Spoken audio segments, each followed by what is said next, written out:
नमस्कार, जय माता की। मैं अशोकतम जी इंडिया से आप सभी दर्शकों का हार्दिक अभिनंदन है। आज मैं एक छोटा सा कार्यक्रम लाया हूं जिसका नाम है खुशी का राज।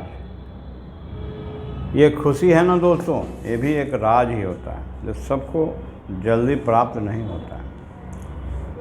अब कोई सुख पाने के लिए राज गद्दी छोड़ करके जंगल में जा कर के खूब ढेर सारा तपस्या कर रहे हैं तो उनको उसी में खुशी मिल रही है। कोई भाई बंधु हैं जो सारा दिन उपवास रख कर करके पूजा पाठ कर रहे हैं, उनको उन्हीं में खुशी मिल रही है। भारत में बहुत सारे अमीर लोग हैं जिसमें से 10% लोग सुबह और शाम ध्यान करते हैं तो उनको ध्यान से खुशी मिल जाती है।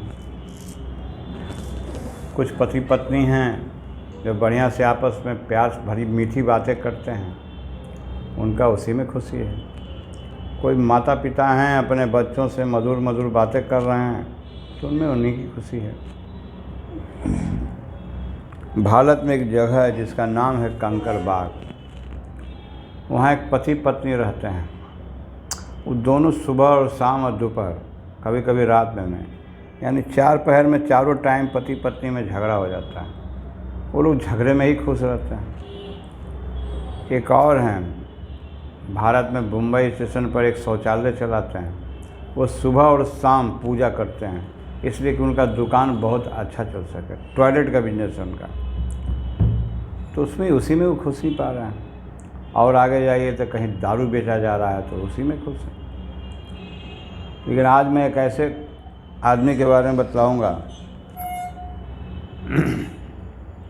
जो अंदर से खुश रहता है। अंदर का मतलब माने आंतरिक रूप से वह खुश रहता है। कैसे?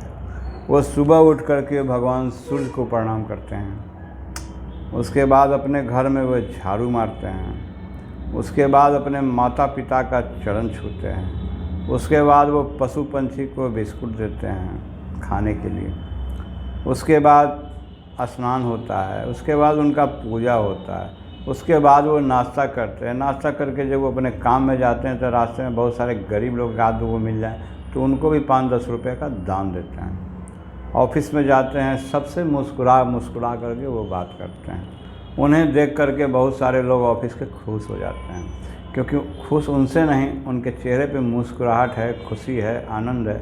यह देख करके, उनकी मधुर वाणी है, यह देख करके वो खुश हो जाते हैं।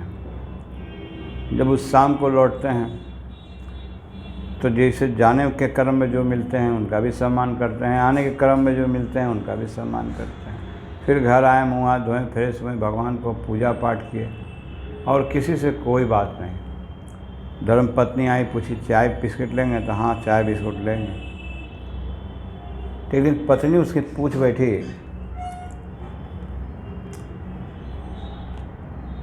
महाशय आपका खुशी का राज क्या है? तो उन्होंने खुशी का राज में ये बताया कि हमें जिस कार्य के लिए शरीर मिला है उस कार्य को अगर हम बढ़िया और बेहतर तरीके से अगर हम पूरा करते हैं तो हम अंदर से खुश रहेंगे। और मान लीजिए कि अगर हमको ये शरीर मिल गया है और हम कोई काम नहीं कर रहे हैं तो हम खुश नहीं रह पाएंगे। तो दोस्तों, ये था खुशी का राज कि अगर जीवन मिला है तो जीवन को धन्य कीजिए और जीवन में खुश रहिए, खुश रहने का प्रयास कीजिए। इस कार्यक्रम के माध्यम से मैं आपको खुशी का रहस्य बता रहा हूँ, खुशी का राज्य बता रहा हूँ। खुश रहने से लंबी उम्र मिलती है, निरोग रहता है, टेंशन फ्री रहता है आदमी। जय माता की, नमस्कार।